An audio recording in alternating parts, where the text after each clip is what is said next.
Inslaget presenteras av Craft, officiell souvenirleverantör till HV71.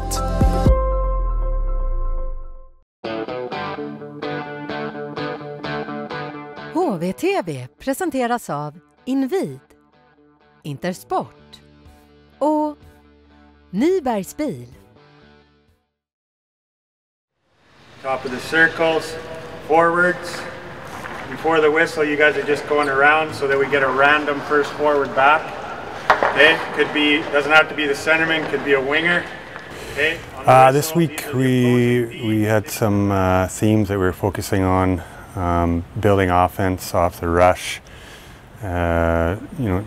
Understanding where offense begins. Often begins in a good defensive zone coverage. Quick back, quick out in our own end, or quick transition, and then working on some ground rules for specific routes, attacking off the rush, so that we can build more presence around the net and finish routes to the net when we have those opportunities.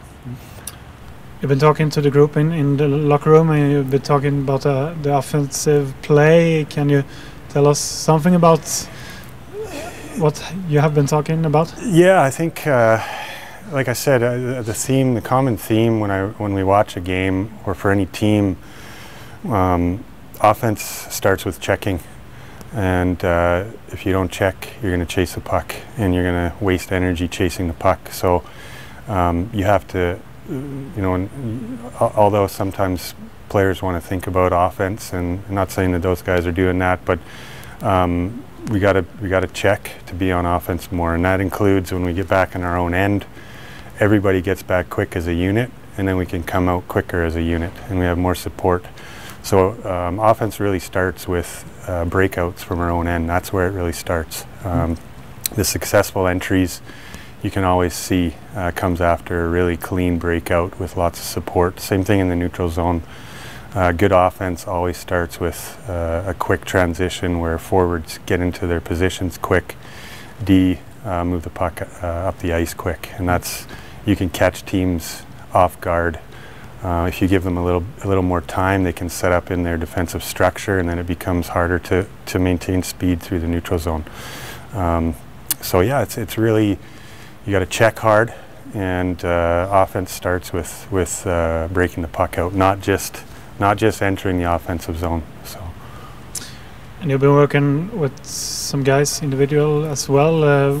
We saw Olle and some of the junior guys. What have you done with those guys on the ice? Yeah, with Olle, it started. He had been off the ice for a few weeks, so just getting his edge work back underneath him, and then some defensive specific drills where. Again, breakouts are important. So how do you retrieve the puck? How do you evade the forecheck, break pressure on the forecheck, both in the defensive zone and in the neutral zone? So we call it deception in English. How do you trick your opponent to get a step on a guy and make a play? And then some offensive stuff at the blue line, walking the line, edge work like that. And then with Hugo there, he's a really intuitive player and really curious about things, and to score goals quite often, especially in the offensive zone, you got to be able to shoot the puck around sticks. So we were working on just a little extension in his release where he can open up space underneath the stick and get the puck on the net. So just little details like that are fun to learn. Yeah, are the players open to practice more individual? Yeah, I think it's hard with the season. These guys are pros, so they have their routines. They have the ability to understand what they need to be at their best. So if they come to me, we can work on stuff, but.